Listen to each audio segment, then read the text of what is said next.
Allez, ici on va voir une nouvelle définition du produit scalaire qui va utiliser un angle et des normes. Bon, alors des normes, on a déjà vu, hein, c'est en fait la longueur du vecteur, c'est ce qu'on a fait dans la vidéo précédente. Par contre, angle, on n'a pas encore vu, on va voir ça maintenant. On va avoir besoin pour ça d'angle orienté. Qu'est-ce que c'est que l'angle orienté de U vers V? C'est ça. On a deux vecteurs U et V qui sont quelconques. Je vais les placer au niveau de la même origine, hein, un peu comme on fait depuis le début avec les produits scalaires finalement. Et puis l'angle orienté de U vers V, ce sera le réel alpha, qui sera donc positif ou négatif, hein, selon qu'on aille dans le sens trigonométrique ou pas, et qui va donc de U vers V. Tiens, sens trigonométrique, mais est-ce qu'on penserait pas à faire peut-être un cercle trigonométrique? Le voilà. Donc j'ai placé les deux vecteurs U et V à l'intérieur d'un cercle trigonométrique. Alors il y en a un des deux qui dépasse parce qu'il n'est pas de longueur 1, c'est pas grave. Et puis qu'est-ce qu'on fait depuis le début pour calculer U scalaire V? On projette un des deux vecteurs sur l'autre. Ici, je vais décider de projeter le vecteur rouge, le vecteur V, sur le vecteur U. Voilà, c'est fait, j'obtiens donc bien le point H qui est le projeté orthogonal de M sur la droite OI. Mais dis donc, qu'est-ce que c'est que la longueur de ce vecteur rouge que j'ai obtenu en bas là? Ce serait pas le cosinus de l'angle? En faisant le projeté orthogonal d'un vecteur sur un autre, on fait intervenir le cosinus de l'angle orienté qui se trouve entre les deux. Et en fait, qu'il soit orienté ou pas, on s'en fiche un petit peu parce que souviens-toi, si jamais l'angle il était dans le sens contraire, c'est-à-dire en négatif, toi tu sais que cosinus de alpha, c'est la même chose que cosinus de moins alpha, et que donc finalement le signe de cet angle orienté n'a absolument aucune importance. Mais peut-être que là ça marche juste parce que l'extrémité du vecteur rouge était pile sur le cercle trigonométrique. Mais que se passerait-il si j'avais un vecteur par exemple 2 fois plus grand? Eh bien j'aurais tout simplement un vecteur projeté qui aurait une norme 2 fois plus grande également. Finalement, pour avoir la longueur de ce vecteur projeté, il suffira donc de multiplier le cosinus de l'angle alpha par la longueur du vecteur qu'on a projeté. Ça nous donne une nouvelle définition.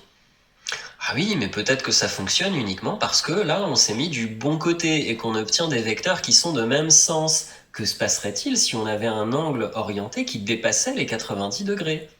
Eh bien, on obtient par exemple ceci, et pourquoi ça nous arrange bien? Parce que qu'est-ce que tu peux dire cette fois-ci du cosinus d'un tel angle? Eh bien, tu vois que l'abscisse du point M qui se trouve là est cette fois-ci négative, et ça signifie que le cosinus va être négatif. Donc on n'aura même plus besoin dans la définition cette fois-ci de faire deux cas selon que les vecteurs soient de même sens ou non, puisque directement en utilisant le cosinus va inclure en fait le signe moins si jamais les vecteurs sont de sens contraire. Ça va être super pratique. Voici la nouvelle définition du produit scalaire. Soit U et V, deux vecteurs non nuls. Encore une fois, tu réfléchiras à pourquoi ils sont non nuls dans la définition, ou plutôt dans la propriété.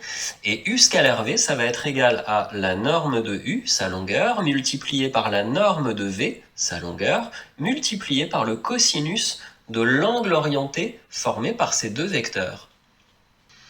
Mais en fait, qu'il soit orienté ou pas, on s'en fiche un petit peu, puisque regarde ce petit dessin. Donc ça, on a dit que c'était l'angle orienté qui va de U vers V. Ce serait quoi l'angle orienté qui va de V vers U? Ce serait le même, mais avec une flèche dans l'autre sens, et il serait donc égal à moins alpha celui-ci. Mais nous avons vu que cosinus de alpha ou cosinus de moins alpha, c'est exactement la même chose.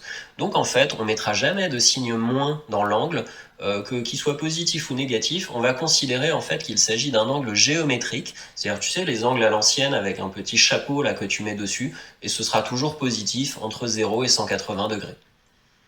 Certains profs utilisent cette propriété en fait comme définition du produit scalaire. Moi j'ai utilisé les projections parce que je trouvais que c'était clair à comprendre à partir de l'exemple du kitesurf.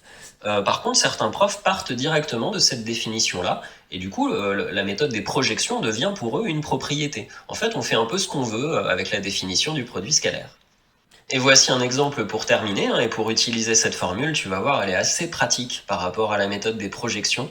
Donc si j'ai un triangle RST avec toutes les longueurs et les angles là qui sont donnés dessus, et que j'aimerais calculer RS scalaire RT, comment je vais faire?